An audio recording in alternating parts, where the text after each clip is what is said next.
How busy are you expecting to be, and what are your priorities? Priorities is to make the squad as strong as possible for the rest of the season. That's always the priority of every manager. I've been around long enough to know that things can change very, very quickly in the January market. I know the guys are working really, really hard to stay on top of things in terms of information, in terms of what's out there, in terms of who's interested in our players. Things change very quickly, and it's about us just being prepared for any development.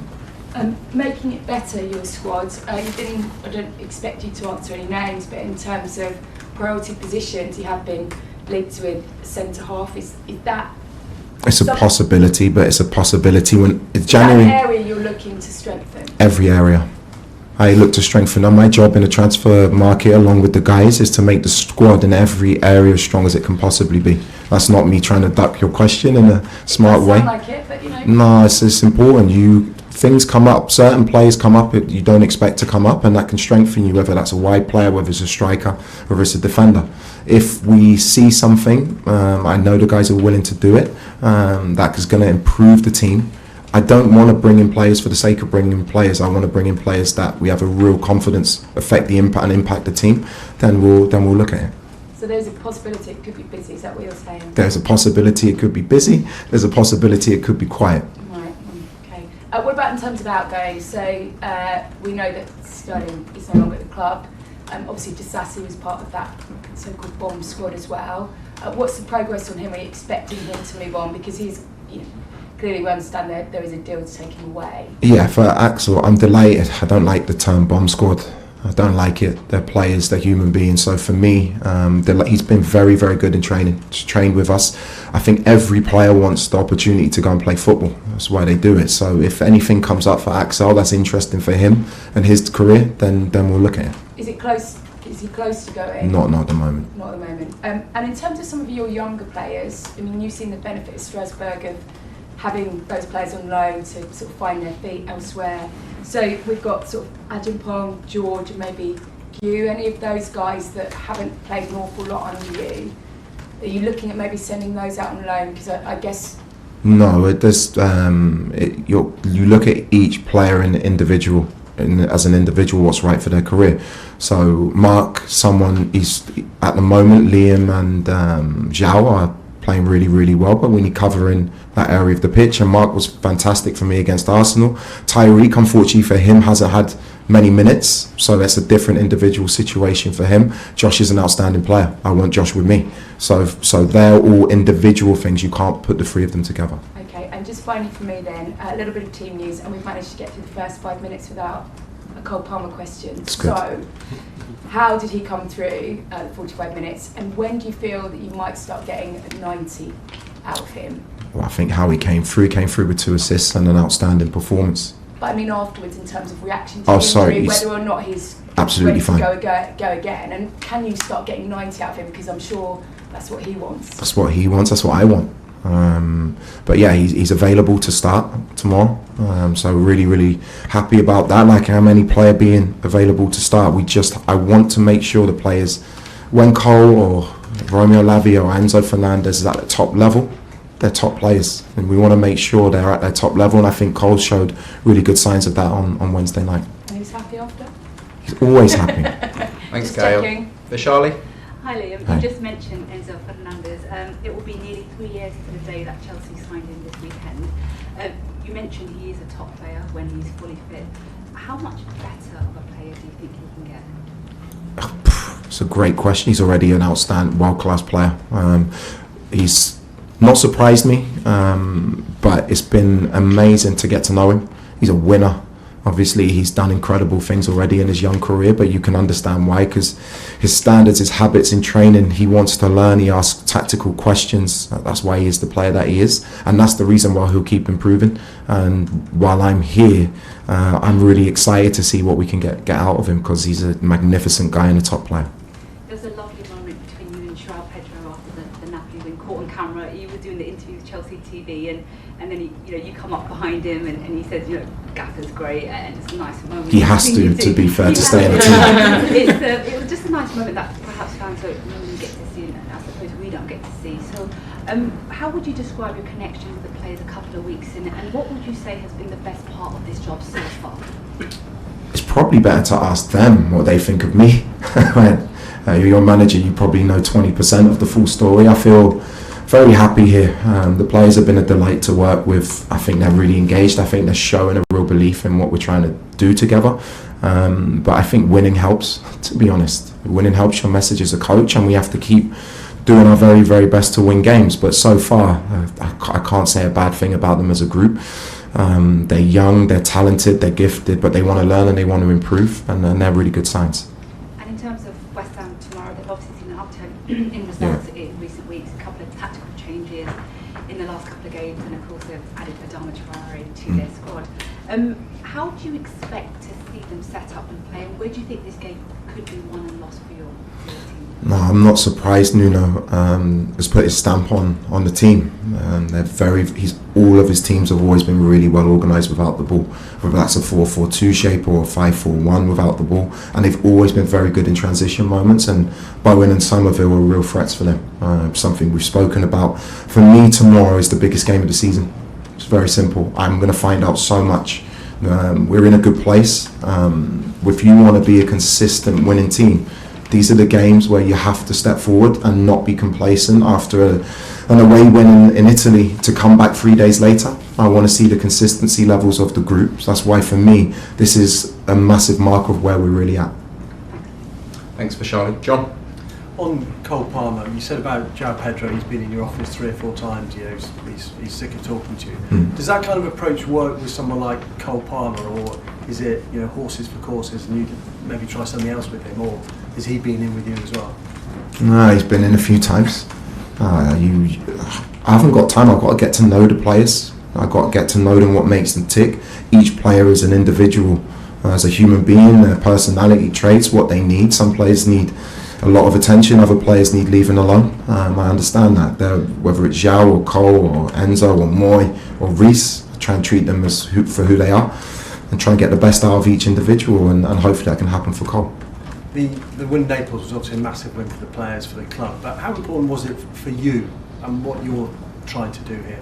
I was asked that question Wednesday night. It's not about how important it is for me, it's how important it is for the club. But this club is, isn't it? Because the profile of the manager is so high here, especially when you first come in. So surely it is though, isn't it, about you as well?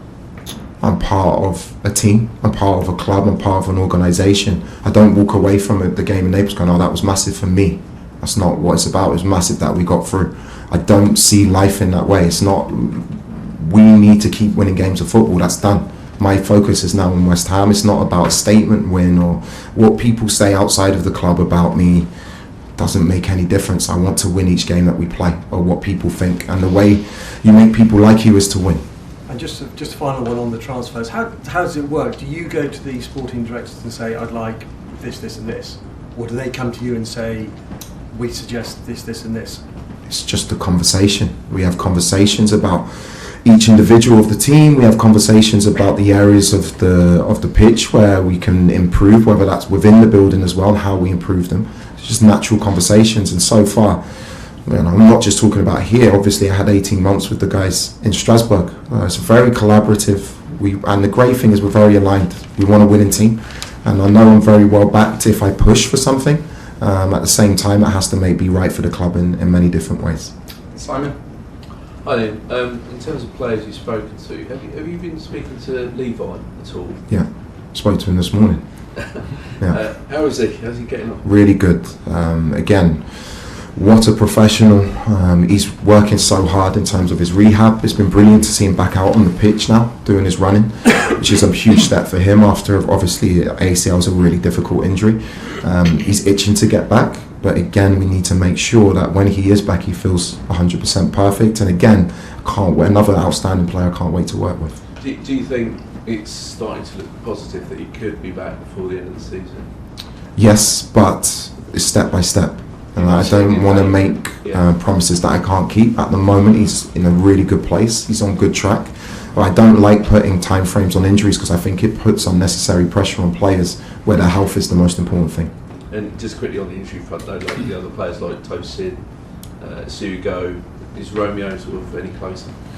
They're all getting closer day by day. Tosin and Romeo, Tosin was back out on the pitch today doing his individual rehab. Romeo's in a really, really good place, and we have to just make sure this last stage of his rehab is really, really good. And Dario's obviously a little bit further behind. Rob? Hi Liam. With João Pedro, you've said he's been spending a lot of time in the office with you. Can you tell us a bit more about what sort of things you've been helping him with, or what you would like to see more from him then? And because he's been maybe one of the most improved players since you've been.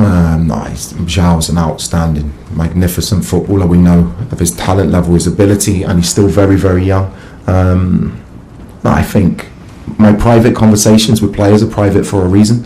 What I want to see, not just from João but from the team, I just want to see maximal intensity in the team. I want to see a team that runs, a team that's together, where all 11 players are back defending, where all 11 players are attacking as a unit. You have to be fit and you have to press to be in my team. And I think for João, the goals he's scoring is because he's working so hard without the ball, and his positions he's picking up because he's working hard without the ball allow him to receive the ball in the areas he wants to. And I think he's been, his performance against Napoli was incredible. I mean, the club's been looking for that sort of 20-25 goal a season striker for a long time, not quite cracked the case. Do you see him growing into that role? He has huge potential to do that, huge potential to be a goal scorer. Same for Liam, the age that they're at. There's not many 25 goal a season strikers in world football because the game is changed in a different way. It's harder for the defensive levels of teams, especially in the Premier League at top. You get double marked if you're a really, really good striker. But João and Liam have the potential to be consistent goal scorers for sure. And we'll finish this section with Martin. Hi Liam.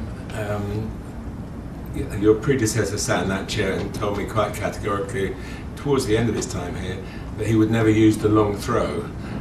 Do you have a view on it?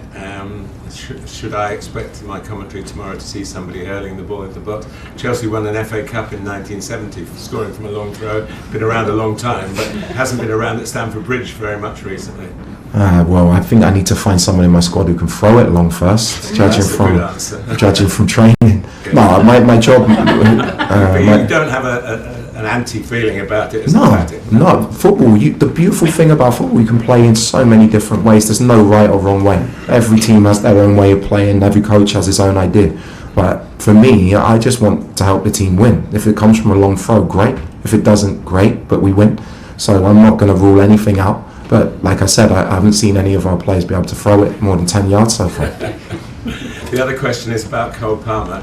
Another one. No, but this is slightly different. You're a very bright young manager. Do you think football needs to do something at Premier League level? Because you're having to get a player fit by playing him in the first team. There's no other way, there's no reserve team like it used to be when your dad was playing, where you could play a couple of games and players would come and say, can I have a couple of games in the reserves to get right?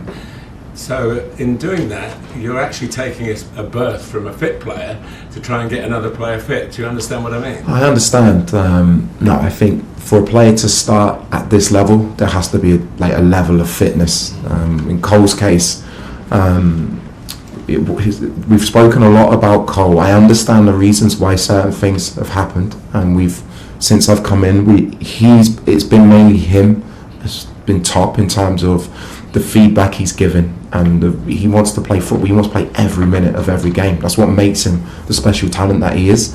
But what we have to do is make it clear to the players when we and I make decisions, it's in their best interests, and I think they're starting to understand that. But in your best interest, does that actually affect another player who would be better to be used? I mean, Cole did wonderfully in the week, so that's my job. My job is to pick the team and make and the subs as well on the bench. My job is to win in each moment and give the team the best chance of winning each game. Okay.